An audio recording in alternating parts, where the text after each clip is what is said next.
The greatest misconception about Metallica is that we're very talented. That we're intelligent?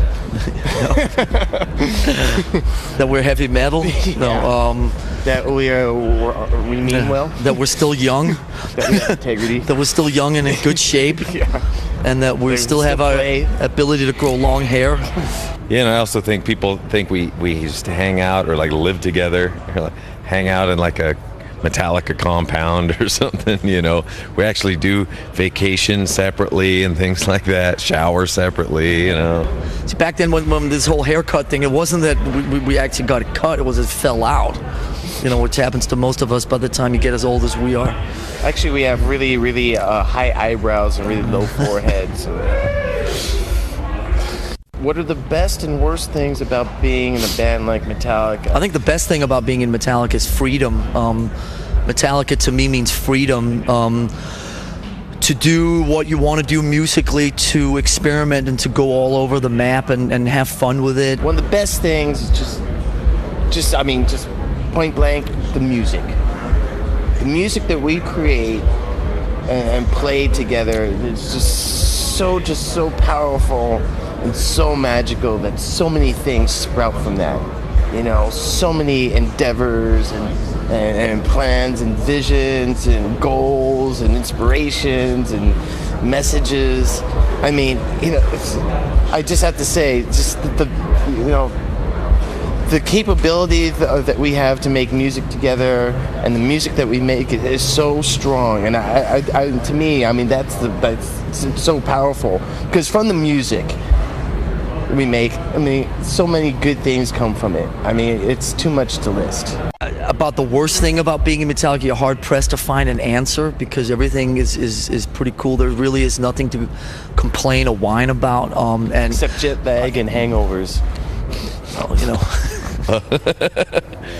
The worst thing is, I guess, 9 a.m. In Frankfurt, waiting for your luggage. People, you know, after no sleep, people are hounding you for pictures and autographs. You'll be eating your food and someone will come up and hit you up for an autograph. And sometimes they're pretty relentless, so, you know, can't we just eat, man? But, you know, and I also find people that whine about, you know, when they're in successful rock bands, to just be slapped. So we're trying not to whine too much. I would say the hardest thing for me is just when we travel far away from the west coast of San Francisco, is being away from my kids. And that, you know, but other than that, it's all pretty good. The band formed in LA and right around the glam era, and getting gigs was somewhat difficult. We got a lot of gigs, but getting a following down there was tough, because our music was pretty raw and we weren't into a big look or anything. And as soon as we played some shows up in San Francisco, we traveled up there. Brian Slagle with Metal Blades Records was putting on concert or little small club gigs. You know, here's some metal bands from LA, here's some metal bands from Frisco, like swapping them, getting them, like traveling a bit. We knew right away that Frisco was the place for us. They were there for the music and not the look.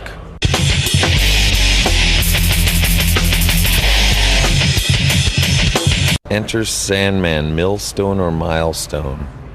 Well, I would say Milestone, because I never get sick of playing the song. I don't really particularly like rehearsing the song, but it's great to have a song like that everyone really identifies as your, you know, your Freebird or your Paranoid, you know. So it's really cool to have the song that people know. Well, they don't know we're going to play it, but we'll probably play it at the show. You know, you go to like a Laker game or a sporting event, you know, and you're going to hear that song. It's similar to like with, you know, Queen, like "We Will Rock You" or something like that. It's such a classic song, and you're going to hear it. And I'm sure that James and the boys are really proud of that, because it takes a lot to achieve that. So more power to you. Well, how many times have I been injured? Well, there's lots of scars. I'm covering them up with tattoos, but wow. Well, let's see. On the Aussie tour, when we first had the Aussie tour on Puppets, broke my wrist, and then double compound fracture, broke my arm before the Garage Days EP. Injured my back on, let's see, it was Summer Sanitarium, the first one, with Korn,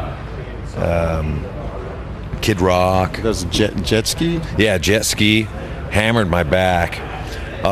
Then the next Summer Sanitarium, broke 3 ribs at Kid Rock's dirt bike track. Gotta stay away from that guy. Yeah, but the show went on every time. I only had to cancel a couple shows, to get casts into, but we always made up shows. So we're pretty proud of keeping our touring record intact. An 18-year-old you offering yourself advice. Interesting. And you would listen to it? Well, exactly. I mean, for me, I think that it's very important for young people to understand and learn about different cultures, maybe learn about different types of music, whether it's classical or whatever. I think that that's really important creatively. It helps. And, I like that some of these new young bands that are starting to come up now are really, really getting into their instrument, and it seems like they're practicing a lot and they're getting it down, and that's pretty inspiring.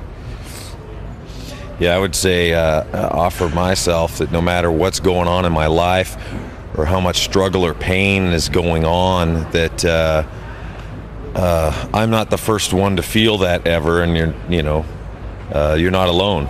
There's always some kind of sanctuary or help for whatever you're going through.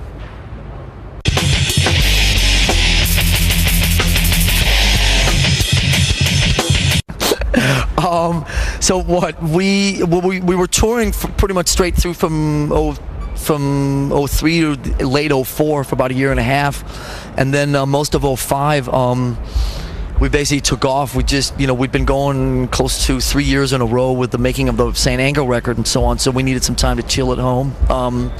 We got offered to play with the Rolling Stones in San Francisco, which was just so awesome because it's hometown and it's the Stones, and it's probably the only band that we hadn't played with yet that we really wanted to, that are part of the big hero list. And so we got together in November and played a couple shows with them, and that kind of brought all of us back into Metallica mode again of playing and rehearsing. And as soon as we were done with that, we basically started writing and prepping for the next record, and that's what we've been doing the last 6 months. I would say based on the last 25 years of Metallica, there's a fairly good chance that we'll go on a mammoth tour after the next record comes out. I mean, we've certainly scaled it down a little bit, or at least in terms of the scheduling, and try to pay more attention to being home with the kids and not being away for too long at a time. So the legs, as they are called, are a little shorter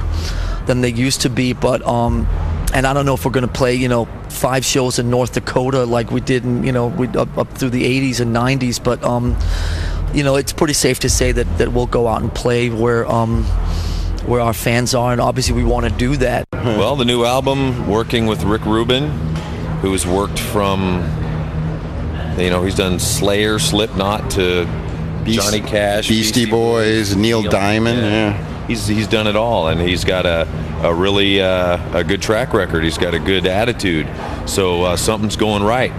And it was about time to try some new blood out in that area. Bob Rock,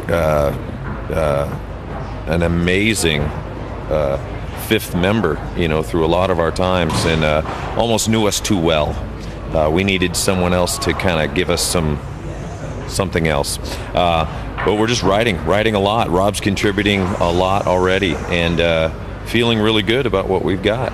It's much more like all the early records where we're actually we have, a separation between the writing process and the recording process. St. Anger was really an experiment in not bringing any ideas in, and basically just writing on the floor as we were recording it, and kind of piecing things together and trying to maintain a kind of an impulse and a kind of a momentary dynamic, a spontaneity, and we really needed to try that because we felt we were so stuck with the process. But now we've gotten that out of our system, and we're kind of back to 6 months of writing songs and riff tapes and all that type of stuff, which we did on the first 9 or 10 records. And the stuff is heavy, it's aggressive, it's probably a little more melodic than the Saint Anger stuff, and a little more varied.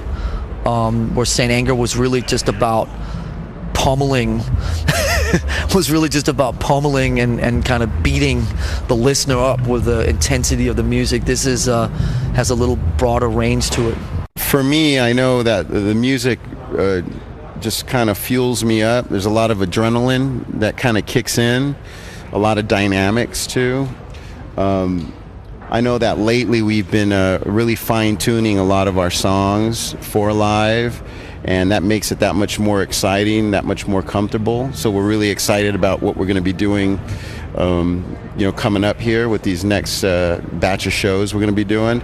But for me, it's just like an injection of pure energy, and it kind of takes you to a different place, and you really kind of find yourself stepping up. And that's the great thing about Metallica's music and being able to perform that stuff live. It's a rush. Playing live has always been the reason there is a Metallica.